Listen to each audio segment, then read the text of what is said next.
on the back podiums. We'll start in 30 seconds.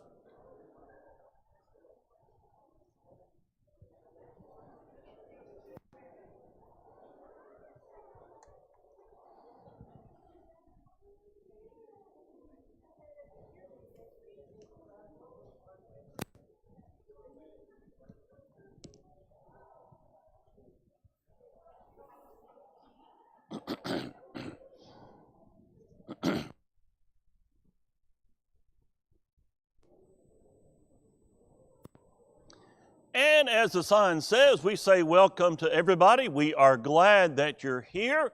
Glad you're here in the auditorium. And those who are watching on Facebook and YouTube, welcome to our class. Before we get into our class, and I may not be working here, guys. There we go. I want to remind you of our online video classes. Fundamentals of Faith is now doing a chronological study of Jesus that is going on. If you would like to pick up your study guides, the study guides are up here in the front. If you are watching, you can have those study guides sent to you every Tuesday by just sending me an email at this email address. The other class is Bible Investigation, which is simply this: it's your submitted questions and Bible answers to your submitted questions. Now, before we get into Genesis, let's remind ourselves of the family memory passage.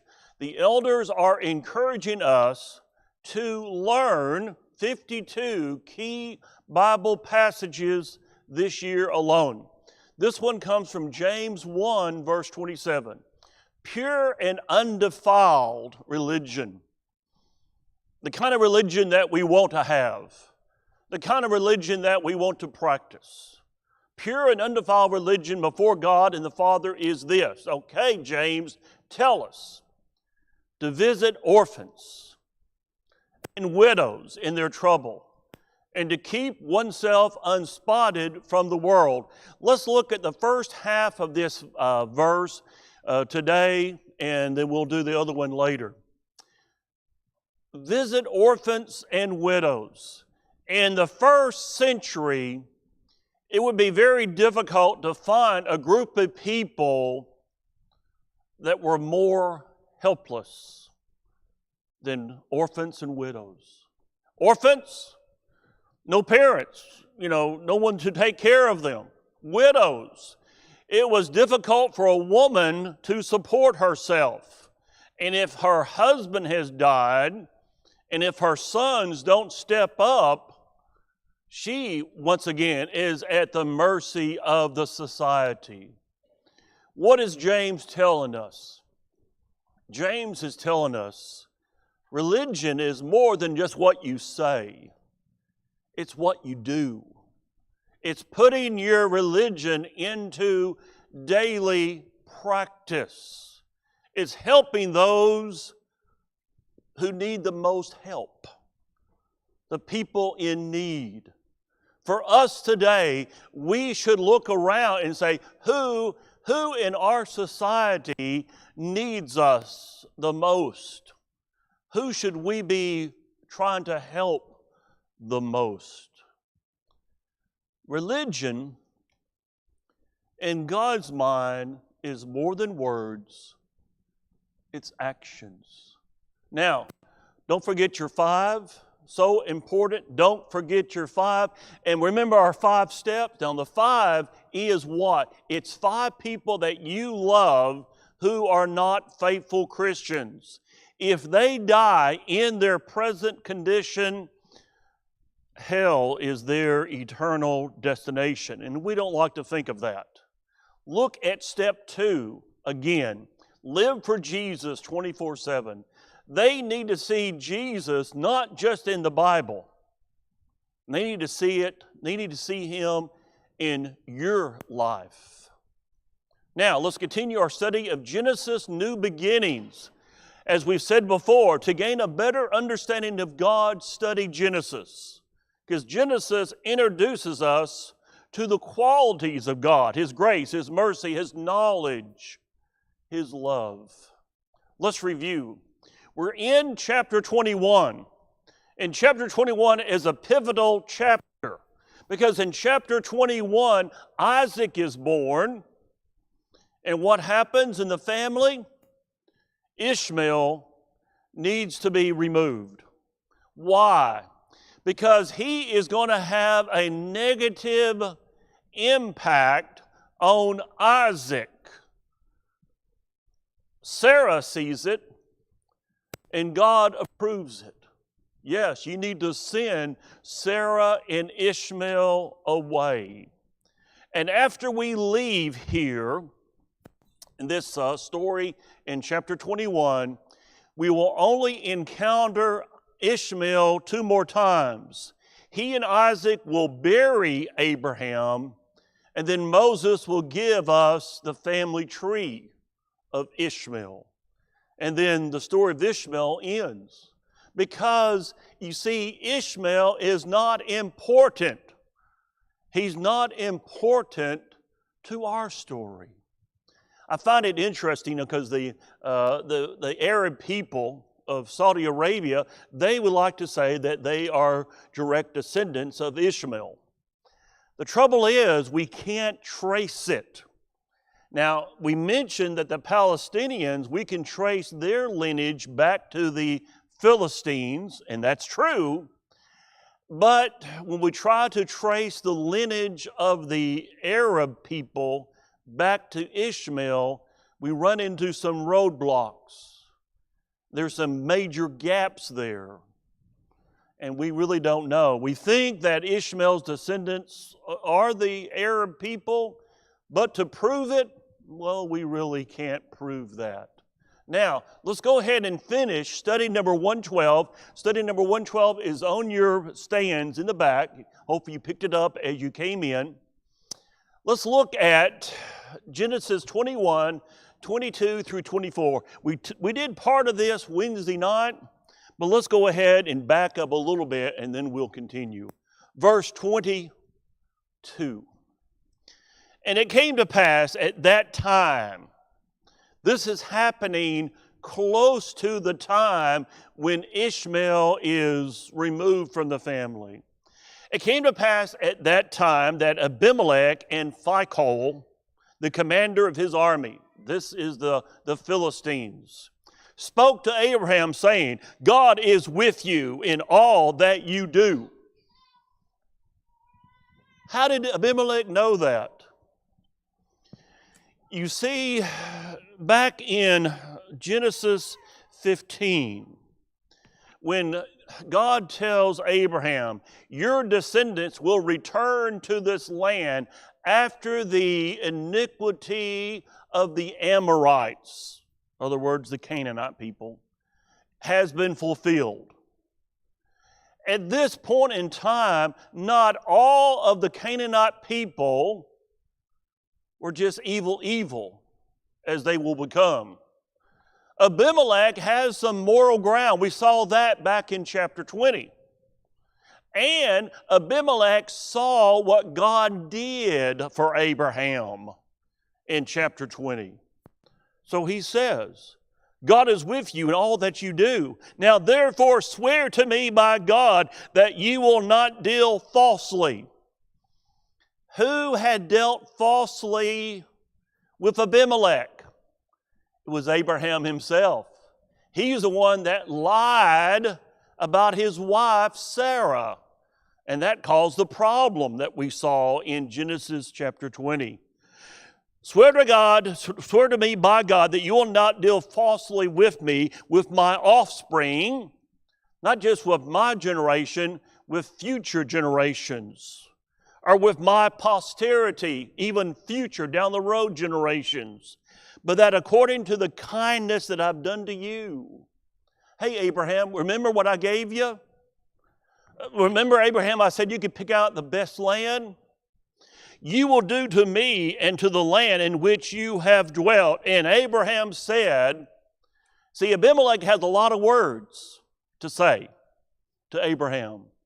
What does Abraham say back to Abimelech? I will swear. Now, let's look at this passage here. Let's begin in verse 23. We got up to verse 23. Swear to me. Abraham is formally suing for an oath of non-aggression. The supernatural blessing on Abraham, go back to Genesis 20.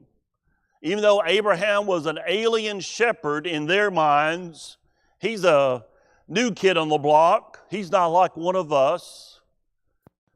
The supernatural blessing on Abraham can be measured by a king and his commander. Hey, Abimelech realizes, he knows. He has not just heard, he knows. By God, hey, let's make this official. By God. The formal here signals oaths of consequences. We're going to look at that again in verse 31 and verse 33 of this chapter. My offspring. The covenant is to endure in perpetuity. It's keep on going, never ending. What does that indicate? It indicates that Abimelech believes that Abraham will have an enduring posterity, even though at that moment he was grandchildless. Now, on your outlines, spell check corrected that and made it childless, okay? So please cross that out. It should be grandchildless. Now, Abraham will have grandchildren pretty soon by Ishmael, but they're not part of the promised line. He will not have grandchildren through Isaac for many, many years. In fact, Isaac will be 40 when he marries Rebekah. Now, Abimelech is trying to set this up for future generations. Unfortunately, the next generation will turn hostile to Isaac. And out of envy, what will they do? They will stop up those wells, seal them. Chapter 26, verse 15. Now the Philistines had stopped up all the wells which his father's servants had dug in the days of Abraham his father, and they had filled them with earth, wiped them out. And Abimelech said to Isaac, go away from us, for you are much mightier than we. Now, we have mentioned before, Abraham is not this little camp. In my mind, as a boy growing up, I pictured Abraham and Sarah and Hagar and Ishmael and Isaac. I just pictured a few little servants, maybe 10, 15, 20 people. No. Abraham's camp was more likely more than 1,000, maybe even 2,000 people. Remember, he had an army of 318, not counting women and children. So he's mighty, and it looks like Isaac has grown even mightier. Then Isaac departed from there and pitched his tent in the valley of Gerar and dwelt there. Why were wells so important in this culture? We're in the southern half of what we call Israel today. And those who have been, it's dry. Not a lot of rain. Not a lot of rainfall.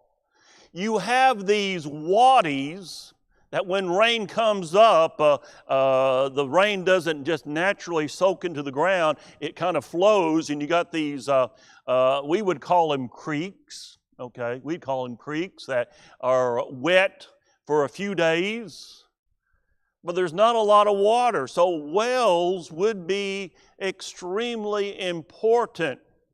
You can go without food. You can't go without water very long. Not deal falsely. This denotes a voluntary commitment by a stronger party to meet the needs of a weaker party. Abimelech, he knew that Abraham was stronger than him. Why was he stronger? Because, hey, he's a king. He's the king of the Philistines. Because he knows that God is on the side of Abraham. When you have God on your side, automatically you are a majority. When you have God on your side, automatically you are stronger. So what? Practical applications for living today. Here it is. With God on our side, what can really stop us? Think about it. With God on our side, who can really stop us? Answer, nobody. Nothing. Now, let's look at verses 25 through 34. Then Abraham rebuked Abimelech. Okay. Now, in chapter 20, it's Abimelech saying, naughty, naughty, naughty to Abraham. You lied to me, you're wrong, wrong, wrong, wrong, wrong. Here, Abraham has the higher ground. He rebukes Abimelech. Why? Because of a well of water which Abimelech's servants had seized. And Abimelech said, well, I don't know who has done this thing. I do not know who's done this thing. You did not tell me. You should have told me. Nor have I heard of it until today. So Abraham took sheep and oxen and gave them to Abimelech. We'll talk about why in just a moment. And the two of them made a covenant. Remember how I've said to you the word covenant is so important to the Jewish people? Why does Israel state a claim on the land today? They'll point to the covenant with God. They'll say that's our claim to this land. Because remember, who really had the land up to the middle 1940s? It wasn't the Jewish people, no. It was, hodgepodge of Palestinians and Jordanians and such like. They had the land up to the middle 1940s. And Abraham set 7. Remember I said that 7 is a key here in this chapter? Set 7 ewe lambs of the flock by themselves. Okay. What's Abraham doing? I'll explain in just a moment. Then Abimelech asked Abraham, what's the meaning of these 7 ewe lambs which you have set by themselves? Get ready for a covenant ritual, Abimelech. And he said, you will take these 7 ewe lambs from my hand, that they may be my witness that I have dug this well. This is going to be my proof. Therefore, he called that place Beersheba, because the two of them swore an oath there. Thus, they made a covenant at Beersheba. So Abimelech rose with Phicol, the commander of his army, and they returned. They returned to the land of the Philistines. Now, whoa here. Moses, you have just gave us a big message there. Abimelech returned to the land of Philistines. Well, he's standing on what had been Philistine ground. No more. This is now Abraham's ground. Even though just moments before it had been Philistine ground, this is now, for the first time in his life, Abraham has some rights to land in the promised land in the eyes of mankind. Now, in the eyes of God, he already had it. If God says you've got it, you've got it. But in the eyes of mankind, now even mankind realized that Abraham had a claim to this land. And they returned to the land of the Philistines. Then Abraham planted a tamarisk tree in Beersheba. And there called on the name of the Lord, the everlasting God. And Abraham stayed in the land of the Philistines many days. He's all surrounded by Philistine land. His flocks are going to be out there on Philistine land. But this little tiny plot here around this well, that's my land. That's my land. Now, let's take a look at these verses. Verse 25, rebuked. Abraham rebuked Abimelech. The Hebrew means to complain severely. Or, I like this one best, the Hebrew word also means to determine what is right. Abimelech, you're not doing what is right. We've got this agreement, and already your people are violating the agreement. So what? Practical applications for living today. Christians are not doormats. We should stand up for what is right. You know, sometimes we picture Christianity and it seems like Christians are just doormats. Well, we're not doormats. We should stand up for what is right. Now, there's a right way to do it and a wrong way to do it. My father was the only Ford person in our community. In our community, it was Chevy, GMC, no Fords, except my dad. Now, he liked Fords, I think because, I think he thought they were prettier, I guess, I don't know. But he one time said this, I could go up to, and he would mention a neighbor who drove a Chevy. And he could say, you know, that Chevy, that's just a pile of junk right there. You should have a Ford. Fords are just so much better than your Chevy. And he said that probably won't convince him to become a Ford man. But if I go up to that guy and say, hey, you probably don't know this, but the Fords have a bigger payload that they carry. And Fords have tested to last 1.8 years longer. I'm making up these numbers. I don't really know. But they're last 1.8 years longer. And Fords have a 15% higher resale value. Now, I don't know if those numbers are correct. But here's my point. If you point out the advantage, maybe they might listen. I can go up to my non-Christian friends and say, ha, ha, ha, you're going to hell. That's probably not going to make them change. But if I go up to my non-Christian friends and start pointing out the advantages, politely pointing out the advantages of being a Christian.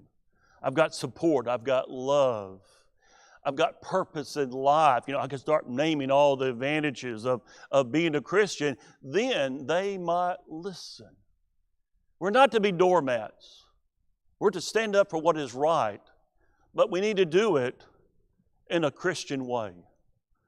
Verse 26, and Abimelech said, now all we can go on is what he says here, because we don't know if he's lying through his teeth or telling them the truth. He says, well, I didn't know. No one told me. He really may not know. We don't really know. Or this comment may also be a negotiating tactic. It seems to me that just as probably that a king ruler would know about the activities of his servants. In fact, the tensions between his servants and Abraham might have prompted his request for the non-aggression pact. Maybe Abimelech saw, my guys and his guys are kind of having a little tussle here. I better go to Abraham and get a non-aggression pact before Abraham decides to mount up with God and strike me. Maybe, I don't really know. So what? Practical applications for living today. Communication, especially honest communication is the best peace tool.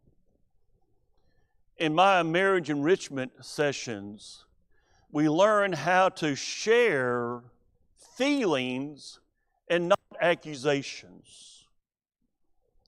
If I'm working with a couple, and the wife says, my husband, he throws down his dirty clothes wherever he's standing, he just throws them down. That's an accusation. The moment she says that, now we got someone smiling back there. The moment she says that, automatically the husband's thinking, well, I remember 2 days ago I put my dirty clothes in the hamper, and then I think 8 days ago I put my dirty clothes in the hamper. He's defending himself. But if she says, when I go about getting ready to do my laundry for the family, I have to spend an extra 30 minutes going through the house, picking up all the dirty clothes off the floor, and it slows me down. Can we come up with some type of better plan? Something we can do to make it simpler and easier to save time? That's when the husband says, well, sure, I can put all my dirty clothes in the hamper. Wow, that's a great idea. You know, sometimes you have to lead the horse to water, okay? So that's what we do with marriage counseling. Now we're ready for study number 113. Study number 113. We're still in the last half of Genesis 21. Took sheep and oxen and gave. Since Abraham is the one giving gifts, like Abimelech gave gifts in Genesis 20, this suggests, at least on the surface, that in this covenant that Abraham views himself as the lesser party and the principal beneficiary of the treaty. However, it's actually Abraham the greater giving the gifts to the lesser, Abimelech, in order to guarantee no further infractions of Abraham's rights. In other words, Abraham is willing to give up to make sure that the future is better. So what? Well, that is your practical application. What do we have to give up so that we can make things better with our relationships? Sure, maybe I have rights, maybe those rights are being violated, but let's look at the big picture. Is it better to win a battle and lose the war? Or is it better to lose a battle and win the war? Which is better? Be the big person. That's how I phrased it. Be the big person in reconciliation. You be the big person in reconciliation. Let's continue. You will take, by accepting this gift and swearing an oath before witnesses. Go with me for just a moment to the story of Boaz.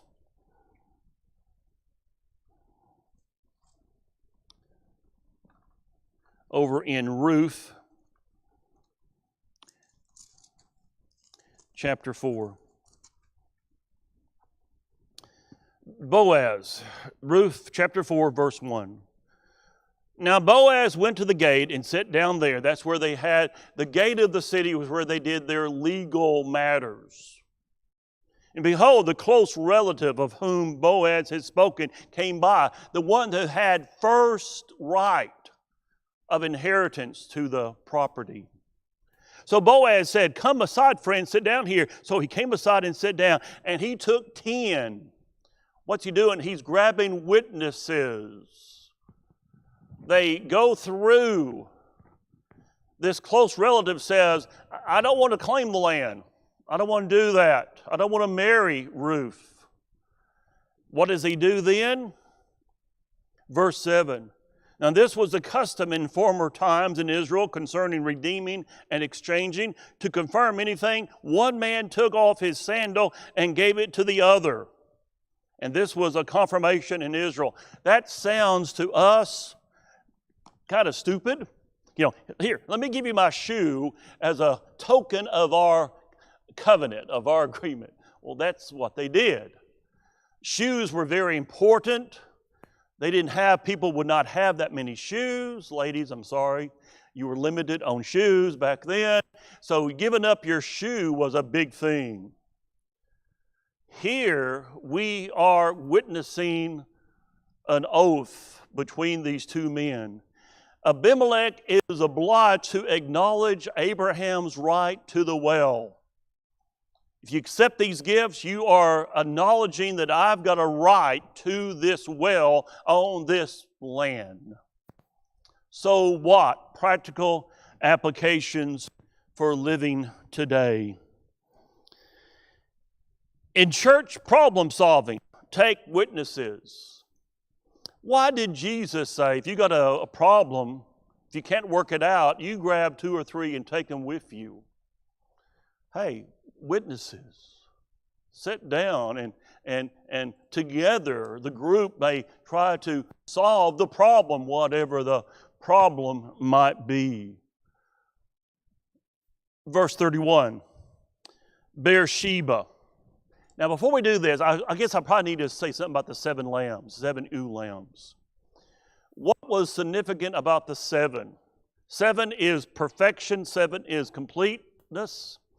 7 also was probably that ritual they would go through to signify, hey, they would take the animal and split it in half and took the halves on both sides, and the parties would walk between the 2 halves. This may be what is happening here with those 7. Abraham may be saying, we're going to do this right. We're going to make this official.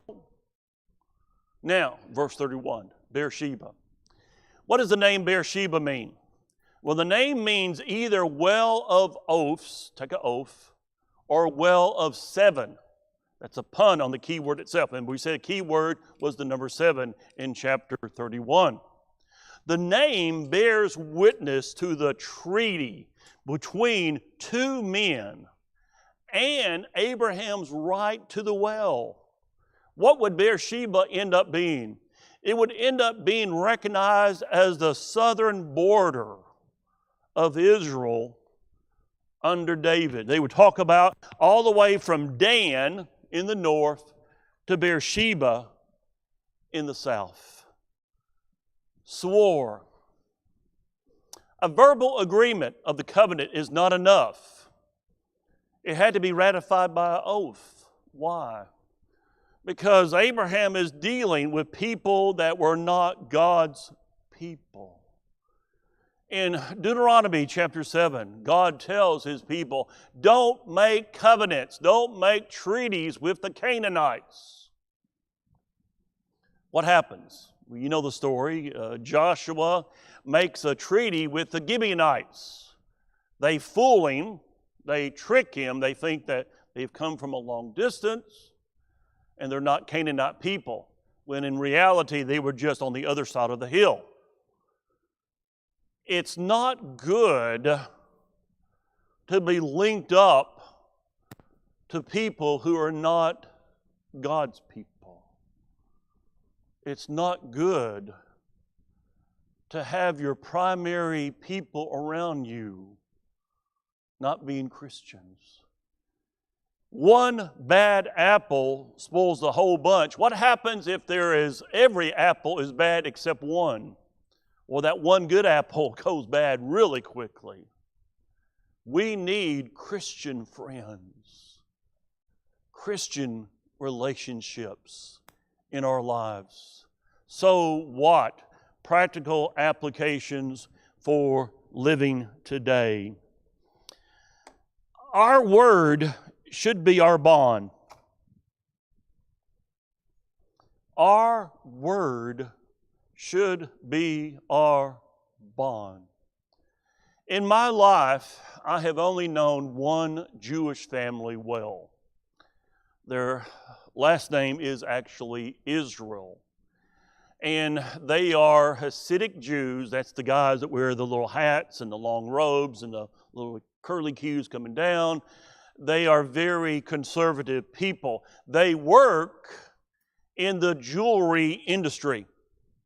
They deal with cutting diamonds and selling diamonds wholesale. Did you know that their whole industry is built on word promises? If I promise a supplier, I will buy a parcel of diamonds, you're going to buy those parcels. There's no handwritten contracts. There's no, signing papers. You just say, okay, Jacob or Samuel, whatever your name is, I'll buy your parcel of diamonds. And that's been the rule for generations. I asked my friend, whose name was Jacob, get the point? It's kind of funny. Jacob Israel, it's kind of funny. But I asked Jacob, what happens if someone doesn't fulfill their word? Nobody will deal with them. Nobody will do business with them. And they are automatically shut out because nobody will buy or sell to them. Your word is your bond. That's the way a Christian should be. If a Christian says something, he or she should do their very much most effort at fulfilling that. Now, there may be things that come up that cause you not to be able to keep that word or that promise. Well, what do? You call that person and say, hey, I promised to be there at 4, but my car won't start.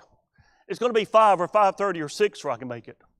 You do what you say you will do. A Christian should always be counted on as being honest. I remember as a little boy, there was a court case where I grew up where a Christian was the primary witness.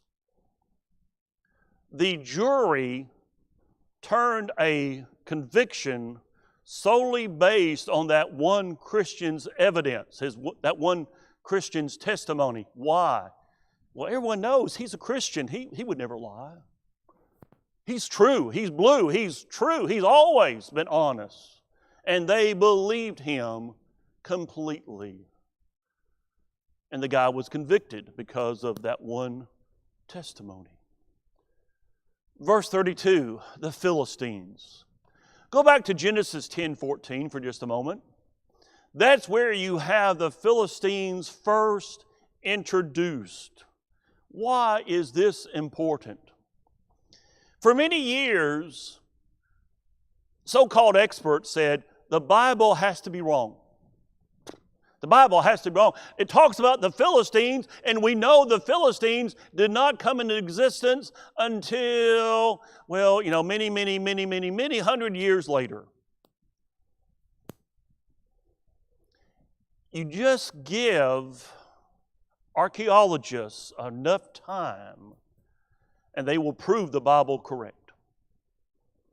If you give archaeologists enough time, it will prove the Bible to be correct. Oh, by the way, if you have Amazon Prime Video, a lot of you I know do, Google World Bible School Video or Google Bible Passages, I think that's what it's called, just Passages.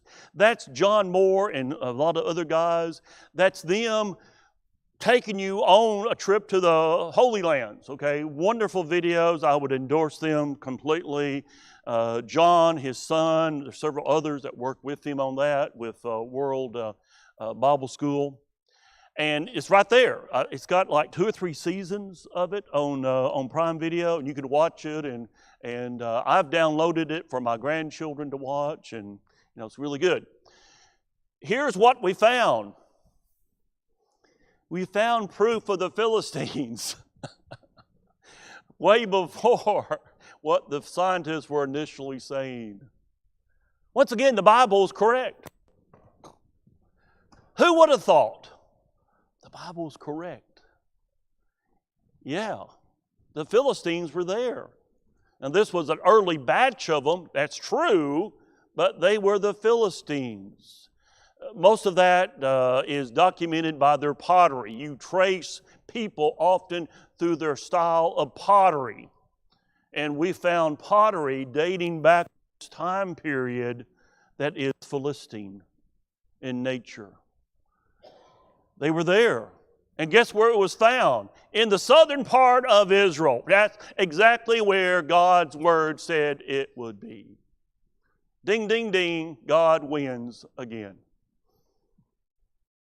So what? Practical applications for living today.